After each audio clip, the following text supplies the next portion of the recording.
Jai Hind aspirants, I Ruby Thakur welcome you to SSB Crack Exams channel and I'm here with a topic and आप जानते हैं हर जगह news highlights में चल रहा है बजट। तो चलिए हम मेन हाइलाइट्स डिस्कस करते हैं कि कैसा रहा इस बार का बजट और कौन से इंपॉर्टेंट की पॉइंट्स हैं जो उसके अंदर डिस्कस किए गए हैं। लेकिन कुछ बेसिक कंसेप्ट पहले बात कर लेते हैं। जैसे कि आप जानते हैं फाइनेंस मिनिस्टर है हमारी इस टाइम पे निर्मला सीतारमण जी, तो उन्होंने ही इस बजट को जो है प्रेजेंट किया है और ये उनका 8th कॉन्जिक्यूटिव बजट है, मतलब ये पिछले 8 सालों से वही बजट पेश कर रही हैं। एंड अगर डेवलपमेंट मेजर्स की बात करें या जिस चीज पे फोकस रहा है इस बार बजट का, that is the poor, youth, farmer and the women. तो ये सारे जो है पूरा का पूरा बजट इन चीजों पे फोकस करता है। हाइलाइट्स के अंदर agriculture, MSME, investment, exports, then a journey to Viksit Bharat using reform as a fuel guided by the spirit of inclusivity. Detail में डिस्कस करेंगे हर एक चीज को। सो ये जो है मेन कंपोनेंट्स आप कह सकते हैं बजट के रहे हैं इस बार। डन। सो बेसिक आइडिया में अगर बात करें तो बजट जो एक टर्म है वो कॉन्स्टिट्यूशन में कहीं पर भी मेंशन नहीं है। हमारे पास जो टर्म मेंशन रहती है that is the annual financial statement.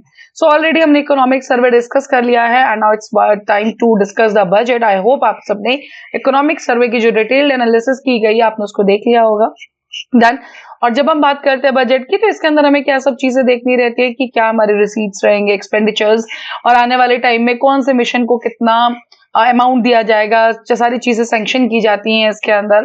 सो ये जो बजट है कौन प्रिपेयर करता है? Department of economic affairs, ministry of finance के अंदर ही काम किया जाता है। तो जितने भी सारे एस्पेक्ट्स है गवर्नमेंट फाइनेंसेस के, चाहे वो रेवेन्यू जनरेट करने के लिए है या क्या उनके खर्चे होंगे या क्या पॉलिसी अनाउंसमेंट्स होंगे, उन सबके लिए एक रोड मैप तैयार किया जाता है। तो इस बार का जो 25-26 का अगर टोटल रिसीट्स की बात करेंगे तो माना जा रहा है कि जो हमारी आय रहेगी that is the 34.96 lakh crore, और ग्रॉस नेट मार्केट जो बोरोइंग्स रहेंगी that is 14.82 lakh crore, and साथ ही में 11.54 लाख करोड़, मतलब जो ग्रॉस और नेट। सो अब ग्रॉस और net these are the two different terms. Then और नेट जो रिसीट्स हम दे रहे हैं एस्टिमेटेड है that is on the 28.37 lakh crore. तो ये जो है पर्टिकुलरली दिस इज मेंशन, तो आप दे सकते हैं 25-26 के अंदर इट इज 34.2 लाख करोड़ जो रेवेन्यू रिसीट्स की बात करें, और कैपिटल रिसीट्स की अगर हम बात करें it is 16.4 lakh crore. Done. और अगर पिछले उससे बात करें 24-25 के अंदर जो हमारा आ रही रहा दैट इज 16.3 एक्सपेंडिचर उस पे। सिमिलरली 24-25 में जो है दैट इज 30.9, और इस बार हम 34.2 पे बात कर रहे हैं। सो ये थे जो दो डाटा सामने आया है रिसीट्स को लेके। साथ ही में अगर एक्सपेंडिचर की बात करें तो एस्टिमेट लगाया गया है 50.65 लाख करोड़ का। देन तो आप कुछ हमारी अलग अलग टर्म्स रहती हैं इसके अंदर। तो रेवेन्यू एक्सपेंडिचर की अगर बात करें 25-26 में 39.4 लाख करोड़, और वही इफेक्टिव कैपिटल एक्सपेंडिचर की अगर हम बात करें तो इस बार कहा गया that is the 15.5 lakh crore रहेगा। देन सो ये दिस इज द डाटा जो मैं अब जैसे कि आप जानते हैं इस पर्टिकुलर टाइम पे जब भी हम किसी चीज पे बात कर रहे हैं तो मेन जो हमारा फोकस है दैट इज ऑन द विकसित भारत। और जब विकसित भारत की बात की जाती है तो बजट के अंदर एक चीज गई, इसका मतलब है कि जीरो पॉवर्टी, बिल्कुल भी गरीबी ना हो, 100% क्वालिटी एजुकेशन रहे और कॉम्प्रिहेंसिव हेल्थ केयर हमें देखने को मिले। तो ये सारी चीजें, ये जो ब्रीफ आइडिया मैंने आपको अभी तक दिया बजट के ऊपर, लेकिन अब हम चलते हैं आगे और डिस्कस कर गएंगे बिल्कुल डिटेल के अंदर। अब बात करते हैं जर्नी ऑफ डेवलपमेंट कि अगर हम विकसित भारत का सपना देख रहे हैं तो हमारी राह क्या होनी चाहिए। तो हमें एग्रीकल्चर को भी डेवलप करना है, एमएसएमईज को भी डेवलप करना है, हमारी इन्वेस्टमेंट्स क्या रहेंगी, एक्सपोर्ट्स क्या रहेंगे, तो ये सारी की सारी जर्नी हमें कंप्लीट करनी होगी। देन डेस्टिनेशन क्या है हमारा? एक डेवलप्ड नेशन, विकसित भारत का सपना।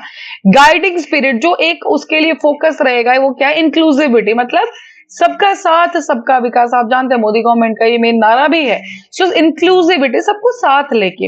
अंदर रिफॉर्म्स द फ्यूल, मतलब जो बदलाव होंगे जो उसमें फ्यूल का काम करेगा विकसित भारत के लिए, वो क्या है? वो है रिफॉर्म्स, जो चेंजेस लाए जाएंगे चाहे वो किसी भी सेक्टर के अंदर है। देन आगे बढ़ते हैं। Now a country is not just it's soil, a country is it's people. कि एक जो देश है, ठीक है, वो लैंड और उससे आप नहीं जान सकते हैं। मेन किसी भी कंट्री का जो उसका बेस है वो उसके नागरिक हैं। तो उसके लिए हमें क्या करना है, जो एस्पिरेशन की बात की गई है विकसित भारत के लिए, वो है ग्रोथ को एक्सेलेरेट करना होगा। हमें विकास को जो है ज्यादा से ज्यादा बढ़ावा देना होगा। इंक्लूसिव डेवलपमेंट, सबको एक साथ लेकर हमें चलना होगा। कोई भी वर्ग, कोई भी इंसान जो है पीछे नहीं छूटना चाहिए। Enhance the spending power of India's rising middle class. And देखिए, हमारा जो सबसे, आप देखेंगे कभी भी कोई बजट आता है, एक होता है कि मिडिल क्लास का जो इंसान है वो पिस गया। तो यहाँ पे वही चीज का है कि जो स्पेंडिंग पावर है, तो उसके लिए हमें क्या है, जो मिडिल क्लास है उनकी स्पेंडिंग पावर को बढ़ाना होगा। तो अगर हमें इनकी स्पेंडिंग पावर बढ़ानी है तो उसके लिए हमें इनकी इनकम बढ़ानी पड़ेगी, तो उसके लिए रिफॉर्म्स करने होंगे। Invigorate private sector investments, of course जो प्राइवेट सेक्टर है उनके इन्वेस्टमेंट्स को हमें बढ़ाना होगा। अपलिफ्ट हाउस होल्ड सेंटीमेंट, जो हाउस होल्ड उसके अंदर जो लोग हैं उनके सेंटीमेंट्स, उनकी जो फोकस है, उनकी जो जरूरत है, उनकी हर एक चीज को हमें फोकस में रखना होगा। ऐसे रिफॉर्म्स लाने होंगे कि इनका भी हमें डेवलपमेंट देखने को जरूर मिले। आगे बढ़ते हैं। तो जैसे कि मैंने आपको कहा, फोकस किस पे रहेगा, गरीब, यूथ, अन्नदाता एंड नारी। हमने फर्स्ट स्लाइड के अंदर ये पढ़ा कि बजट का मेन नारा ये है। तो उसके अंदर अगर एग्रीकल्चर ग्रोथ और रूरल प्रॉस्पेरिटी के लिए अगर हम बात करें, बिकॉज आप जानते हैं हम भारत की बात करें, इसका जो बेस आज भी और जब हम इंडिपेंडेंट भी होते हैं और उससे पहले भी एग्रीकल्चर तो हमारा मेन आधार है। तो उसके लिए बजट के अंदर क्या किया गया है, तो चलिए एक एक चीज करके डिस्कस करते हैं। तो लेफ्ट हैंड पे पहले नंबर पे बात करेंगे, national mission on high yielding seeds. तो ये क्या किया जाएगा, हाई यील्डिंग सीड्स मतलब आप जानते हैं कि डिफरेंट टाइप के एग्रीकल्चर हो चुके हैं। अब इस तरह से मिशन चलाया जाएगा कि वो सीड्स, वो बीज आगे मार्केट में लाए जाएं, ये फार्मर्स को दिए जाएं, जिनसे क्या मिले, हमें हाई यील्ड मिले, हाई प्रॉफिट्स हमें देखने को मिले। ठीक है, तो क्या क्या चीजें, targeted development and propagation seeds with high yield, pest resistant होने चाहिए और क्लाइमेट रेजिलेंस होना चाहिए। डन। ऐसा ना हो कि कहीं पे क्लाइमेट कुछ और सपोर्ट कर रहा है, बीज किसी और के दे रहे हैं। ठीक है, जिसमें everything should be very in a planned manner ही चलना चाहिए। दूसरे नंबर पे बात करेंगे, enhanced credit through KCC. So basically देखिए, फार्मर को सबसे बड़ी प्रॉब्लम आती है फाइनेंसेस की। तो शॉर्ट टर्म लोन्स दिए जाएंगे 7.7 करोड़ फार्मर्स, फिशरमैन हो गए, डेयरी फार्मर्स हो गए। एनहेंस्ड लोन कितना है, 5 लाख रुपीस का। सो बेसिकली आप जानते हैं कि फार्मर्स का प्रॉब्लम कोलैटरल का है, तो बहुत जगह में कोलैटरल फ्री लोन्स देखने को मिलते हैं। डन। ताकि जो है, देखिए अगर उनका सीजन अच्छा रहता है तो ऑफकोर्स वो आपका लोन वापस कर ही देंगे, है ना। बट वो स्टार्टिंग का जो उनको फ्यूल चाहिए, स्टार्टिंग की जो उनको हेल्प चाहिए, उसके लिए गवर्नमेंट को काम करना होगा। तीसरे नंबर पे बात करते हैं, प्राइम मिनिस्टर धन धान्य कृषि योजना डेवलपिंग एग्री डिस्ट्रिक्ट्स प्रोग्राम। तो इसके अंदर 100 डिस्ट्रिक्ट कवर किए जाएंगे, जिसके अंदर कम से कम 1.7 करोड़ फार्मर्स जो है उनको इसके अंदर फायदा मिलेगा। चौथे नंबर पे बात करते हैं, मिशन फॉर कॉटन प्रोडक्टिविटी। तो 5 साल का मिशन डिसाइड किया गया है, किस चीज के लिए, कॉटन फार्मिंग के लिए। कॉटन की जो प्रोडक्टिविटी है उसको एनहांस करने के लिए, उसको सस्टेनेबल बनाने के लिए। तो 5 साल का इसके अंदर क्या रखा गया, पूरा का पूरा एजेंडा रखा गया है। पांचवें नंबर पे बात करते हैं, मखाना बोर्ड। आप सबने मखाना खाया होगा, वाइट से कलर का रहता है, कभी उसकी खीर बनाई जाती है, नॉर्मल थोड़ा फूला सा होगा, आप सबने अपने घर में देखा होगा। सो मखाना बोर्ड बनाया गया, that is in the Bihar. किस चीज के लिए, उसकी प्रोडक्शन के लिए, उसकी प्रोसेसिंग के लिए, एडिशन के लिए, मार्केटिंग के लिए, और साथ ही में सबसे बड़ी बात है, हमें क्या करना है, उसको इंटरनेशनल लेवल तक हम लेके जाना चाहते हैं। सो यस, इस पर्टिकुलर बजट के अंदर मखाना बोर्ड भी अनाउंस किया गया, जो कि कहां पे बनाया जाएगा, that is in the Bihar. आगे बढ़ते हैं, आत्मनिर्भरता इन पल्सेस। ताकि आत्मनिर्भरता का मतलब क्या हुआ कि देखिए, पल्सेस आप सब कंज्यूम करते हैं, तो हमें वो कहीं से इंपोर्ट ना करानी पड़े। We should be self sufficient in the pulses. तो 6 साल का जो मिशन है वो लाया गया फोकस के अंदर। एंड तुअर, उड़द और मसूर 3 साल के मेन फोकस में रखा गया। सो डेवलपमेंट होगी, commercial availability of climate resilient seed, मतलब जिस जगह पे जिस तरह के सीड्स फायदे में रहेंगे उनका हम डेवलपमेंट करेंगे, उनको वहां तक पहुंचाएंगे। प्रोटीन कंटेंट को हमें बढ़ाना है, देन तो फूड सिक्योरिटी, न्यूट्रिशन डेवलपमेंट के ऊपर भी काम किया जाएगा। प्रोडक्टिविटी को हमें बढ़ाना है। पोस्ट हार्वेस्ट जो हमें शॉर्टेज देखने को मिलती है मैनेजमेंट की वजह से किसी भी चीज से, तो मीन्स अगर हम एक मिशन लेके आ रहे हैं, चाहे पल्सेस के लिए लेके आ रहे हैं, तो उसके प्रोडक्शन से लेके उसके मैनेजमेंट से तक और लास्ट में मार्केट तक पहुंचाने तक सारी चीज को प्रॉपर तरीके से हैंडल किया जाएगा। India Post as a catalyst for rural economy, तो rural community hub, co-location, institutional account services, direct benefit transfer, cash out, EMI pickup, credit services to micro enterprises, insurance, assisted digital services। तो ये हर चीज किस चीज के लिए की जाएगी, ताकि it's not about urban, it's about now rural, ताकि हम रूरल इकोनॉमी को भी और ज्यादा बढ़ावा दे सके, रूरल इकोनॉमी को भी हम और ज्यादा एनहांस कर सके। तो ये जो सारी चीजें हैं बजट के अंदर डिस्कस की गई। आगे बात करते हैं, जैसे मैंने आपको बताया, अगली बात है एमएसएमईज के ऊपर कि एमएसएमईज को हम कैसे स्ट्रॉन्ग करेंगे। तो क्रेडिट कार्ड किसके लिए, फॉर द माइक्रो एंटरप्राइज। तो कस्टमाइज्ड क्रेडिट कार्ड्स बनाए जाएंगे 5 लाख की जिनकी लिमिट होगी फॉर द माइक्रो एंटरप्राइजेस भी। हम सब जानते हैं माइक्रो, देन मीडियम, स्मॉल सारे एंटरप्राइजेस हमें देखने को मिलते हैं। तो माइक्रो एंटरप्राइजेस के लिए 5 लाख का जो है लिमिट रखी गई है बजट पे। रजिस्टर किस पे करेंगे, उद्यम पोर्टल के लिए। पहले साल के लिए 10 लाख ऐसे कार्ड्स हैं जो कि इशू किए जाएंगे ताकि इनको हेल्प मिले अपने बिजनेस के अंदर। Scheme for the first time entrepreneurs, तो 5 लाख जो पहली बार लोग एंटरप्रेन्योरशिप में आ रहे हैं उनके लिए 5 लाख, इंक्लूडिंग इसके अंदर कौन कौन है, देखिए वेमेन के लिए, शेड्यूल कास्ट के लिए और शेड्यूल ट्राइब। इन तीनों में से जो भी इंसान पहली बार इस तरह के किसी बिजनेस में आ रहा है तो उसके लिए 5 लाख रुपीज दिया जाएगा। Then to be launched to provide term loans of 2 crore during the next 5 years. Done. So ये सारी चीजें हैं जो कि 5 लाख फर्स्ट टाइम एंटरप्रेन्योर, मतलब पहली बार जो एंटरप्रेन्योर्स आएंगे उनमें से 5 लाख ऐसे लोग हैं जिनको इस तरह के लोन्स दिए जाएंगे। और कौन कौन होने चाहिए, या तो वेमेन होनी चाहिए, शेड्यूल कास्ट या शेड्यूल ट्राइब, उन लोगों के ये जो सुविधा बनाई गई है। Manufacturing mission with the mandate to focus on, किसके ऊपर फोकस किया जाएगा। हमने इकोनॉमिक सर्वे में भी बात की थी कि बार बार एक ही चीज की जा रही है कि ईज ऑफ डूइंग बिजनेस को बढ़ाया जाए। तो यहाँ पर भी वही बात है कि ease and cost of doing business इसको सही किया जाए। फ्यूचर रेडी वर्क फोर्स होनी चाहिए, मीन्स जिस तरह से मार्केट के अंदर डिमांड है उसी हिसाब से स्किल्स प्रोवाइड करने होंगे हमें लेबर्स को। अब vibrant and dynamic MSME sector, देखिए जब भी हम एक डेवलपमेंट की बात करें तो हम सबसे पहले बात करते हैं कि हम अपने बेस को स्ट्रॉन्ग करें, और बेस को स्ट्रॉन्ग करने के लिए नो डाउट जो हमारा एमएसएमई है उसको स्ट्रॉन्ग करना बहुत ही ज्यादा इंपॉर्टेंट है। बिकॉज स्मॉल एंटरप्राइजेस है, मीडियम एंटरप्राइजेस, अगर ये स्ट्रॉन्ग रहेंगे तो हमारी जो लोकल इकोनॉमी है वो बहुत ज्यादा हमें डेवलप देखने को मिलेगी। Then availability of technology, quality products, clean tech manufacturing for climate friendly development. Because इस पर्टिकुलर टाइम पे एक और बहुत बड़ा चैलेंज है हर एक देश के लिए, दैट इज द क्लाइमेट। तो इसलिए हम इस पर्टिकुलर टाइम हम जो भी आगे प्रोग्रेस करें उसको हम क्लाइमेट के हिसाब से देख के चले, ताकि फ्यूचर में हमें उसको चेंज ना करना पड़े। तो आज से हम उस तरह से चले कि फ्यूचर में हमें कोई भी प्रॉब्लम फेस ना करना पड़े।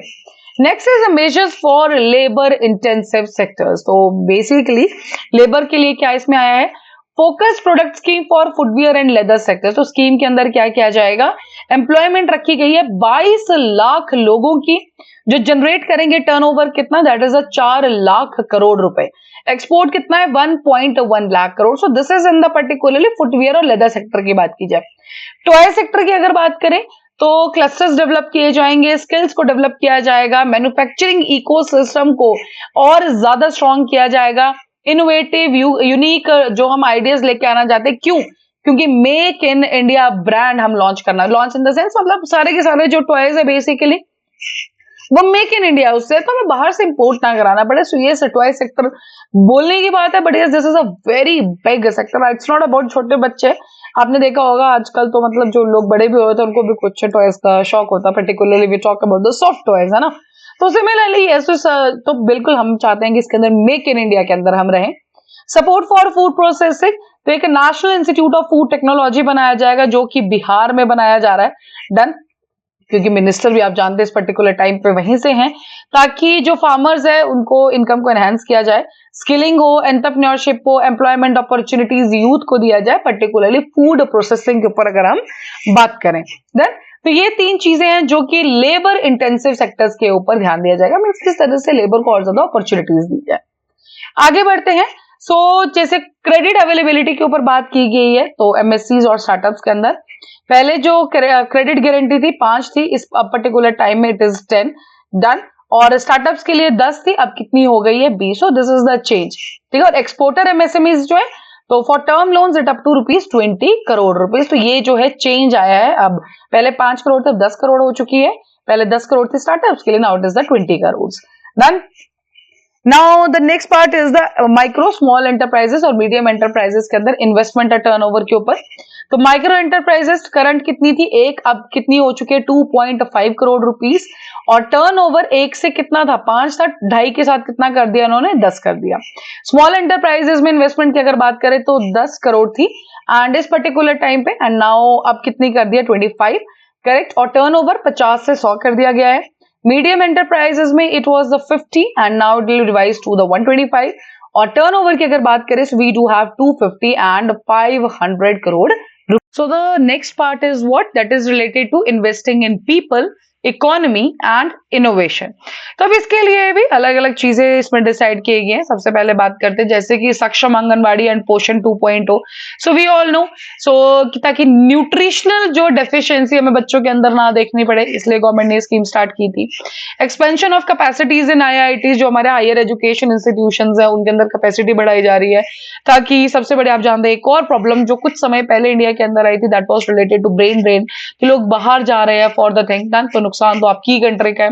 Then day care cancer centres in all district hospitals, तो हेल्थ को स्ट्रॉन्ग करने के लिए, हेल्थ सेक्टर को स्ट्रॉन्ग करने के लिए this is a very important part. Then Bharatiya Bhasha Pustak scheme, जो एक डिजिटल फॉर्म में इंडियन लैंग्वेजेस की बुक्स प्रोवाइड करेगा। एंड वैसे भी इस पर्टिकुलर टाइम पे जो भारत का नाम है हर जगह डिजिटलाइजेशन के केस में बहुत ही ज्यादा आगे, तो हर एक सेक्टर में हम डिजिटलाइजेशन ला रहे हैं। 05 national centres for excellence for skilling to be set up with global expertise and partnerships. So these are all the things जो कि करी जा रही हैं। डन। अटल टिंकरिंग लैब्स, आप सब इसके बारे में जानते हैं, तो 50,000 लैब्स हैं जो कि बनाई जाएंगी अगले 5 सालों में, that is in the government schools. So these are all क्या है कि एक पर्टिकुलरली हमने वो रख लिया है, टारगेट हमने रख लिया है बजट के अंदर कि ऐसी ये चीजें कराई जाएंगी एंड उसी हिसाब से, ताकि फर्दर डेवलपमेंट भी हमारी जो है काम करती रहे। आगे बढ़ते हैं। So centre of excellence in artificial intelligence for education with total outlay रखा गया है इसके लिए 500 करोड़ रुपए। Broadband connectivity to be provided to all government secondary schools and primary health centres in rural areas. हमने इकोनॉमिक सर्वे में देखा था कि जो बेसिकली जो network connectivity particularly for the broadband and उसमें वो आज भी स्कूल जो है सिर्फ 53% है। तो ये हमें उस पर काम करना होगा। द रीजन बीइंग इस टाइम पे without internet it is very tough to tackle with the things. Done. So yes, that's why broadband connectivity रखी गई है।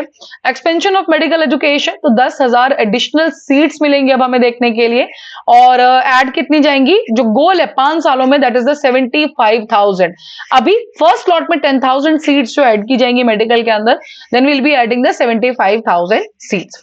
Then we do have the PM Svanidhi to be revamped with enhanced loans, loans finance किया जाएगा ताकि banks UPI linked credit cards दिए जाएंगे, ताकि of course building support again. Welfare of online platform workers registration on the where e Shram portal, health care. तो ये सारी पुरानी स्कीम्स है हमारी, बट यस उनको जो है और एनहांस करने की और स्ट्रॉन्ग करने की बात की जा रही है। आगे बढ़ते हैं। पीएम रिसर्च फेलोशिप, आप जानते हैं 10,000 फेलोशिप्स किसके अंदर, आईआईटीज और आईआईएससी के अंदर बात हुई है। Then gene bank for crops germplasm, second gene bank जिसके अंदर 10 लाख जर्म प्लाज्म लाइंस होंगी, ये बनाया जाएगा। किस चीज के लिए, न्यूट्रिशनल सिक्योरिटी को मेंटेन रखने के लिए। देन ज्ञान भारतम मिशन, तो डॉक्यूमेंटेशन और कंजर्वेशन किस चीज की होगी, जो भी हमारी 1 करोड़ से ज्यादा जो मैन्यूस्क्रिप्ट्स है उनको प्रिजर्व किया जाएगा।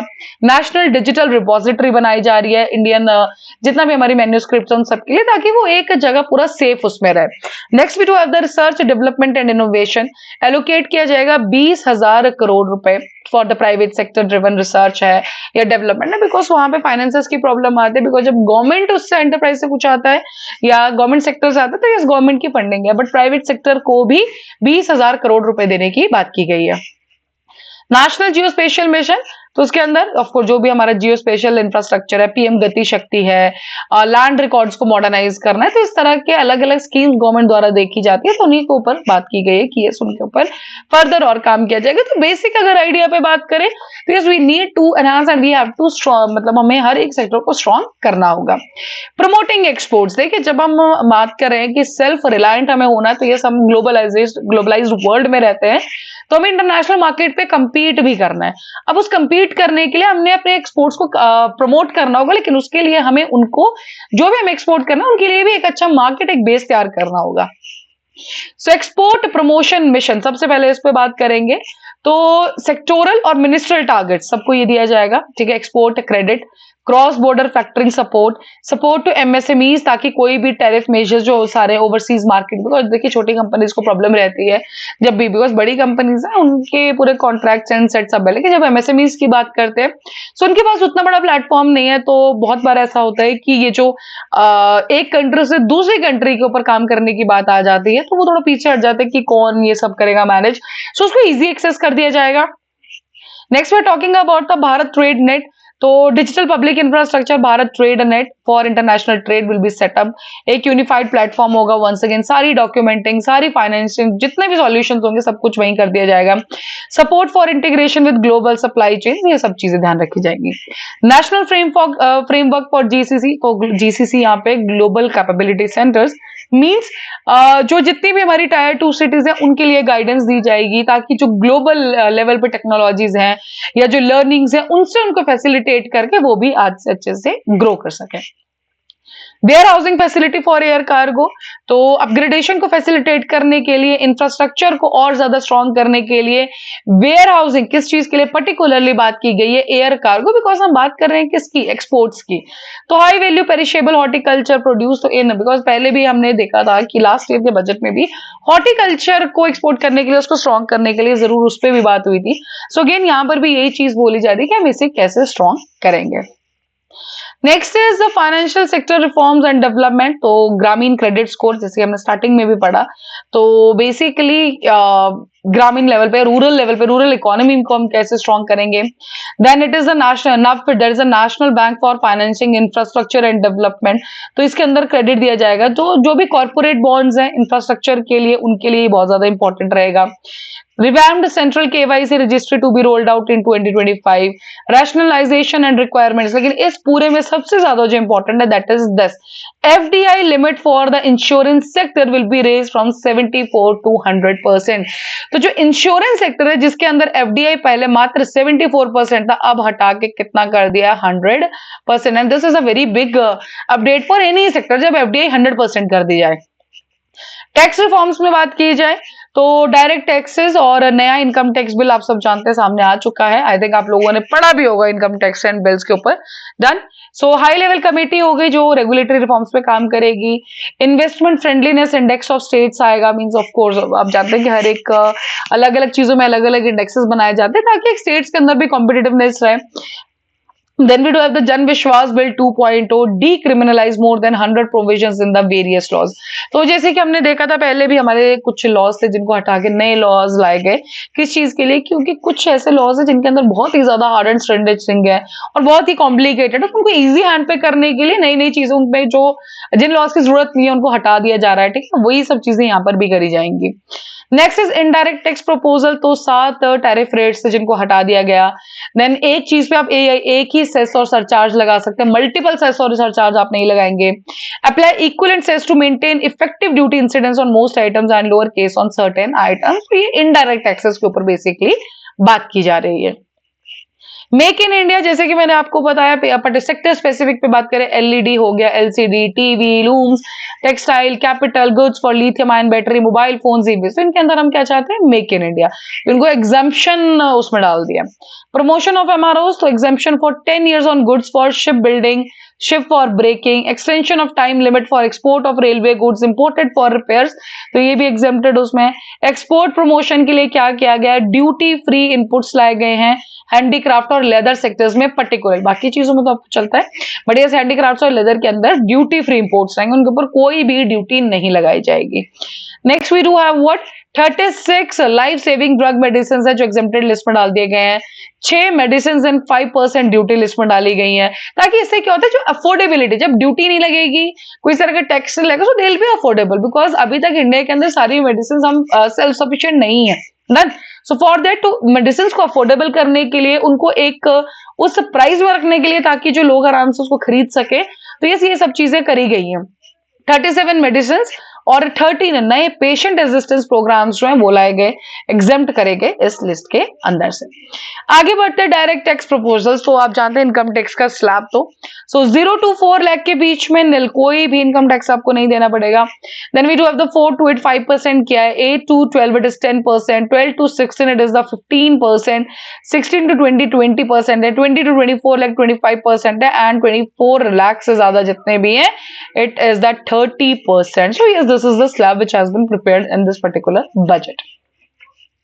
एक्सपेंडिचर की बात करें मेजर आइटम्स में तो डिफेंस में 491,732 टोटल, उस पे रूरल डेवलपमेंट में 2,66,817, होम अफेयर्स पे 2,33,211, एग्रीकल्चर एंड एलाइड एक्टिविटीज में 1,71,437 लाख करोड़, एजुकेशन में 1,28,650, हेल्थ में 98,311, similarly we do have the 98,311 crore.